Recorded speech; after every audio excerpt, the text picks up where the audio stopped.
நம்ம தமிழ் கடவுள் முருகப்பெருமானோட ஸ்டோரி பற்றி பார்க்கலாங்க. இப்போ இது ஒரு பெரிய கல்யாணம், ஒரு இடத்துல பெரிய கல்யாணம். இதில் நிறைய ஆர்டிஸ்ட் எல்லாருமே வராங்க. அப்போது இந்த பெண் வீட்டாரும் மாப்பிள்ளை வீட்டாரும் ஆன்மீகத்தில் ரொம்ப பற்று கொண்டு இருக்காங்க. இதனால் நம்ம வாரியாருக்கு இன்விடேஷன் வைக்கிறாங்க. அப்போ கிருபானந்த வாரியாரும் அவர்களோட உதவியாளர்களும் அந்த கல்யாணத்துக்கு அட்டன் பண்ணுறாங்க. அப்போ நடிகவேல் அவரோட பக்கத்து சேரில் உட்காந்துருக்காரு. கிருபானந்த வாரியாரும் நடிகவேல் மிஸ்டர் ராதா அவர்களும் பக்கத்து சேரில் உட்காந்துருக்காங்க. அப்போது நடிகவேல் கிருபானந்த வாரியாரை பார்த்து ஒரு கேள்வி கேட்டிருக்காரு. என்ன கேள்வினா, முருகருக்கு நீங்கள் 6 தலைன்றீங்க, நம்மளுக்கு ஒரு தலை தான் இருக்குது, ஆனால் நம்மளே ஒரு கழிச்சு படுக்கிறோம், ரொம்ப நம்மளுக்கு கஷ்டமாக இருக்குது லைஃப்பில். உங்கள் முருகப்பெருமான் எப்படி டெய்லி தூங்குவார், 6 தலை இருக்குன்னு சொல்கிறீங்களே அப்படின்ட்டு கேட்குறாங்க. அப்போ கிருபானந்த வாரியார் என்ன பதில் சொன்னாருன்னா, பெண் வீட்டாரும் மாப்பிள்ளை வீட்டாரையும் பக்கத்தில் கூப்பிட்றாரு. கூப்பிட்டு, நீங்கள் நைட்டில் தூங்குறீங்களா, ஒரே பிஸியாக இருக்கீங்க கல்யாண வேலையில் அப்படின்ட்டு.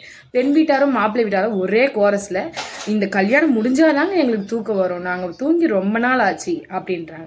அப்போ நடிகவேல் கிட்ட கிருபானந்த வாரியார் என்னன்றாரு, எங்கள் முருகப்பெருமான் கிட்ட கோடான கோடி விண்ணப்பங்கள் டெய்லி வருது, கோடான கோடி கல்யாணத்தை அவர் நடத்தி வைக்கிறாரு, ஒரு கல்யாணத்தை நடத்துகிற இவங்க 2 பேருமே இன்னும் தூங்காமல் இருக்காங்க, கோடான கோடி கல்யாணத்தை நடத்தி வைக்கிறவர் அவரு அப்படின்னு சொல்கிறாரு.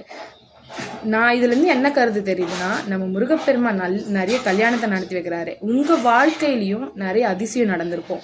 இதை கமெண்டில் சொல்லுங்கள். என் சேனல் அப்படியே சப்ஸ்கிரைப் பண்ணிக்கோங்க.